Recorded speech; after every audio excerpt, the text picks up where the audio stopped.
COVID-19 has shaken up the world in more ways than one. While COVID-19 has given rise to new challenges and uncertainties, the pandemic has also taught us some valuable lessons. What we eat, our exercise habits, and general hand-washing hygiene awareness have garnered greater focus. While dealing with COVID, we overlooked the fact that people's lifestyles were severely disrupted. As a result, metabolic problems have become more common. Unhealthy eating habits, lack of physical activity, and the mental tone of quarantine isolation and even fear of contracting the virus in healthcare settings all have adversely impacted people with diabetes and heart disease. A multi-sectorial approach promoting healthier diets and increasing physical activity can help in slowing down the diabetic epidemic and heart diseases. Be it diabetes, myths versus facts will impact and help a large number of people to prevent or control metabolic disorders. Today we have with us experts to share with you advice on leading a healthy life. Joining us are Dr. Sudha Sathyan, MBBS diabetologist, Director, Diet and Diabetic Hospital, Coimbatore; Dr. Ajay Agarwal, MBBS, MD, Consultant, Internal Medicine and Critical Care, Agarwal Nursing Home, Kurukshetra; and Dr. Sanjeev Roy, MD, Internal Medicine, DM Cardiology, FACC, FESC, FSACI, FAP, SIC, Director, Interventional Cardiology, Fortis Escorts, Jaipur. Thank you all so much for joining us. Starting with you, Dr. Sudha, it's now well known that people with diabetes are more at risk of adverse outcomes due to COVID-19. Should they still be worried about, the complications of COVID-19 infection even after being fully vaccinated? Actually, during the second wave of coronavirus, we saw a massive surge in COVID cases, and the most affected people were diabetic patients, and it was a real challenge to help them to control the infection and the blood sugar management. Probably the connection between the two diseases could have been the inflammation. Both are related to inflammation. Management also includes steroid treatment and pre-existing uncontrolled blood sugars. So we had a tough time to handle that. And as we all know by this time, the only layer of protection from the SARS-CoV-2 is the vaccination. So after getting 2 doses of vaccine, yes, we are all confident the impact of the viral infection could be 100% milder, and the hospitalization rate will be reduced. And we really wanted patients to stick on with strict blood sugar control, regular monitoring of their self-monitoring blood sugars, and then a periodical visit to their concerned doctors, and following the COVID-19 protocol very strictly, hand wash, social distancing, and other protocols. And being diabetic patient, we are really educated, and I would say there will be a very, very minor risk of getting a chance of infection after getting the vaccination, and it looks like we need not get worried about that. Managing the pre-existing diseases and management of comorbidities is very important at this point. Absolutely, that's some very, very important points which you put across. Dr. Agarwal, as people are complaining about blood sugar rise after COVID-19 infection, even Dr. Sudha mentioned that, can COVID-19 trigger the new onset of long-term diabetes? As we all know, blood sugar rise after COVID-19 could be multifactorial, as Dr. Sudha already mentioned. It could be firstly related to stress-induced hyperglycemia. It can also be related to use of steroids, and COVID-19 per se can cause pancreatic beta cell dysfunction, which can cause rise in the glucose levels. However, whatever study material we have, researchers have shown that when this COVID-19 binds to the ACE2 receptors, it may derange glucose metabolism so that it worsens the pre-existing diabetes or may trigger the onset of new diabetes.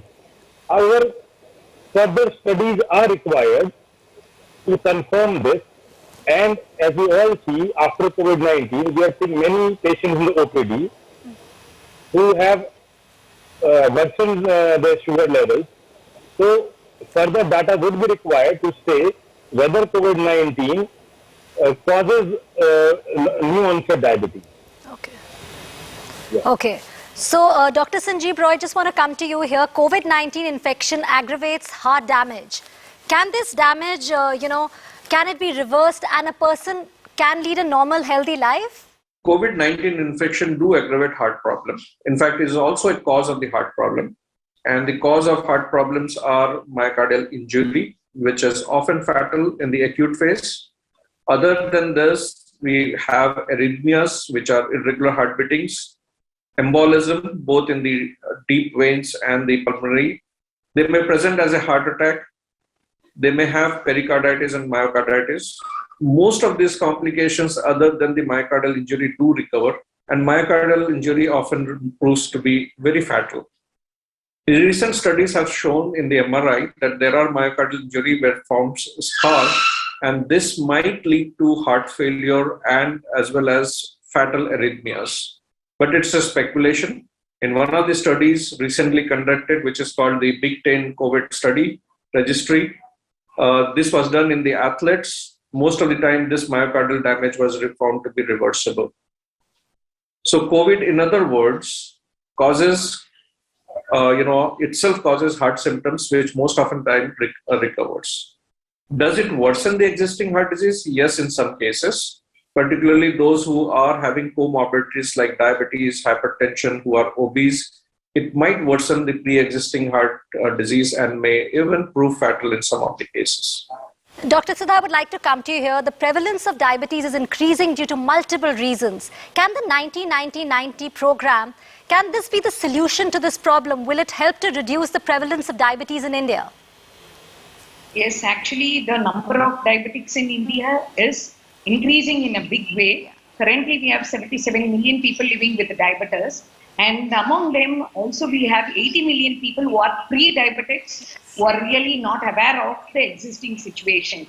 So the 90-90-90 target is nothing but, it is a treatment as prevention model. We call this as TASC. So this was used in HIV epidemic. So 90% of them has to be diagnosed, made them aware of the disease. And 90% of the diagnosed people has to be put on the treatment, and the 90% who had already learned how to manage has to be given a special care to come out with a healthy outcome. This is the 90-90-90 target. Yes, I feel happy by adapting this target. We can really encourage early diagnosis, treatment, and preventing diabetes associated complication. But it looks like a big aspirational target for a population like India, where already 1.3 billion people are living. So it's a huge target. So, but still, if we can make an attempt in a nationwide big way, already we have evidence that study shows if we can prevent 60% of people living with pre-diabetes by asking them to follow some modest changes in their lifestyle, it will either prevent or delay diabetes. Dr. Agrawal, when you have diabetes, you need to worry about other health conditions too. What are the tests people with diabetes should do regularly, along with blood glucose tests, and how frequently these tests should be done? Along with the sugar levels, number of basic tests should be done. Firstly, HbA1c levels should be done regularly. Then every person should get a fundoscopy done for evidence of diabetic retinopathy. They should also get renal function test done, that is the kidney checked up for any evidence of any abnormality. Lipid profile test should also be done. A baseline ECG should be done in all patients with diabetes. And urine albuminuria, microalbuminuria test should also be done in patients with diabetes. How frequently depends upon the clinical profile of the patient. Fundoscopy for diabetic retinopathy should be done at least 1 yearly. HbA1c levels should be done every 3 monthly. Now, depending on the clinical profile of the patient, lipid profile and renal function tests can be done. If the patient has got, after the baseline test, if the report is normal, they can get it 6 monthly. But if the reports are bad or they have high cholesterol levels, and you should get your kidney function and liver function test accordingly. Thank you. Okay, great. Thank you so much for explaining that. So it's very, very important that we keep all these tests in mind as well, besides the regular, of course, glucose tests and stuff. Thank you so much. So we're going to come back. It's time for a short break. Once we're back, we're going to be discussing some more important tips regarding how we can really deal with this.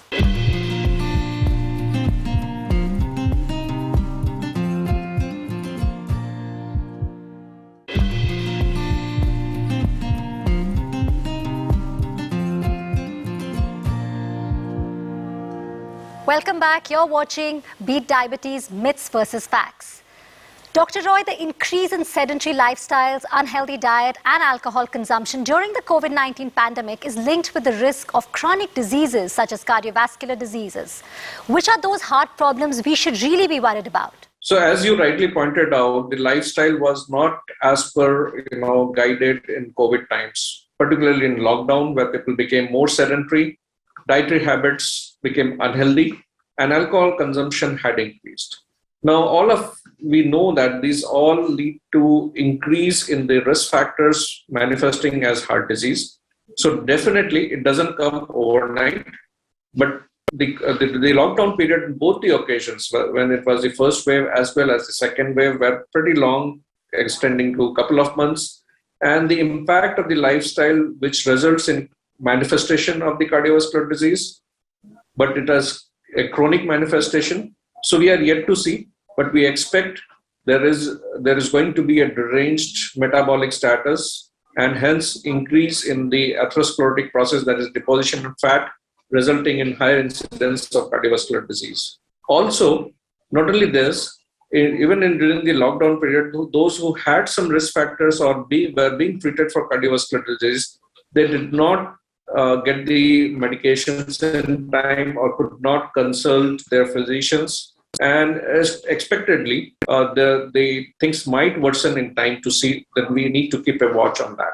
Dr. Sudha, tell me, self-monitoring blood glucose is essential for people with diabetes to maintain tight control over their sugar levels.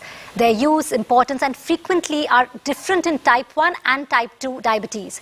Can you please explain the differences in both types of diabetes? Self-monitoring of blood glucose is a very important tool in diabetic management. Basically, it helps in picking up the glycemic excursions and also achieving the target blood sugar and better control of glycosylated hemoglobin A1C. And in type 1 and type 2, the difference in self-monitoring is type 1 is a completely insulin-based treatment where patients are children who are supposed to take multiple injections, and in case they need multiple testing, we recommend at least 3 pricks a day, and the test should be like either a pre-meal or a pre-meal and post-meal, and sometimes before exercise and after exercise. And in case in their self-monitoring, if there is a illness, something like viral infection or any illness, their sugar can shoot up. So we recommend them to take an extra test. Whereas in type 2, the optimal frequency of self-monitoring is still an unresolved one, but still we advise them to take fasting like pre-meal and post-meal once in 15 days, which helps in a better glycemic control. And the frequency is comparatively less in type 2. But there was a situation in COVID where majority of them were type 2 patients and we had to treat them with the steroids. The role of self-monitoring really played a big role, where we were asked to do a patient on 6-point profile. They had been checking all pre-meal, post-meal, all the 3 times. And we were able to manage the insulin dosage, and simultaneously we had a better glycemic control. So the difference in type 1 and type 2 being frequent checking is a must in type 1. Okay. In type 2, the frequency is once in 15 days. In both the type of diabetes, basically this self-monitoring helps in identifying hypoglycemia, identifying high blood sugar, and also the glucose fluctuations, and thereby we can react it accordingly to the meal, to the exercise, and achieve for a better control. Okay, so yes, self-monitoring is very important. Dr. Agarwal, if you're living with type 1 or type 2 diabetes, continuous glucose monitoring can help you make more informed treatment decisions that can lead to better glycemic control. At which stage of diabetes is it to be considered for use? Is it necessary for all people with diabetes? Continuous glucose monitoring is a new concept which is getting picked up. Normally, continuous glucose monitoring is a device in which there are three things. It has an electrode which is inserted into your skin. It has got a transmitter and it has got a receiver. It is of the size of the coil, which is the electrode is inserted into your skin. Now, continuous glucose monitoring is actually a continuous glucose is monitored on a 24 hours basis. It is not useful in all types of diabetes.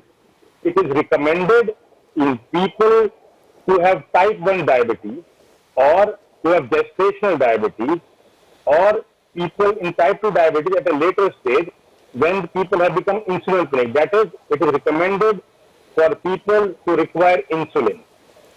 So, continuous glucose monitoring would help us in so many ways.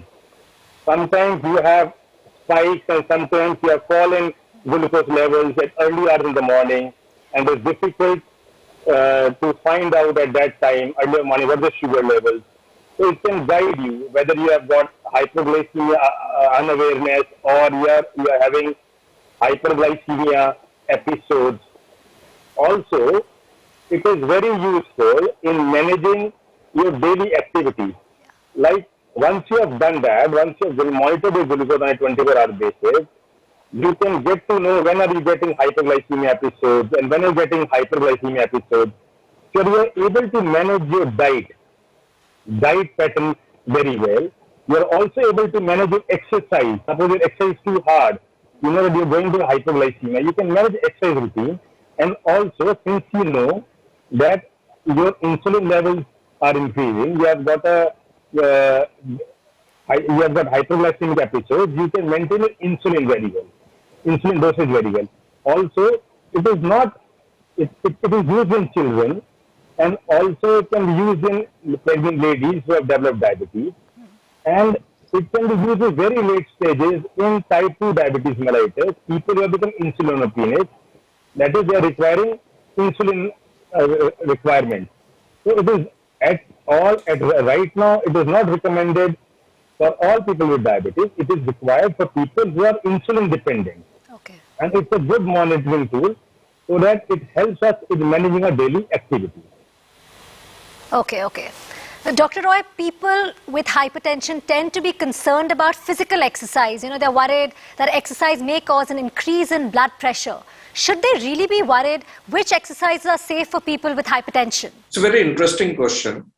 And it has been found that regular aerobic exercises in the form of walking, cycling, or swimming, they actually, if we do it about maybe at least 5 times in a week for 30 to 60 minutes, it in fact reduces the blood pressure by about 5 to 7 millimeter of mercury, and thereby its impact on manifestation of the cardiovascular disease is reduction in about 20 to 30%.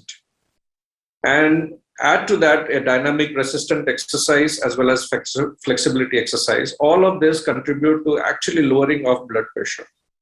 And this is what we call it a law of initial values, means higher the baseline blood pressure, more the benefit. However, having said that, one need to be very cautious because any form of exercise, when conducted in a vigorous way, that leads to increase in the blood pressure, particularly what we call it the systolic blood pressure. So if it is uncontrolled, one needs to control before going for vigorous exercise. Otherwise, any exercise of moderate intensity or a balanced training is very helpful in patients of high blood pressure. Dr. Sudha, is only blood sugar control sufficient for the effective management of diabetes? If not, what are the other factors that one should keep in mind? Diabetes as such, it's not a number. It's a metabolic disease where we need to give equal importance to the diabetes associated organs.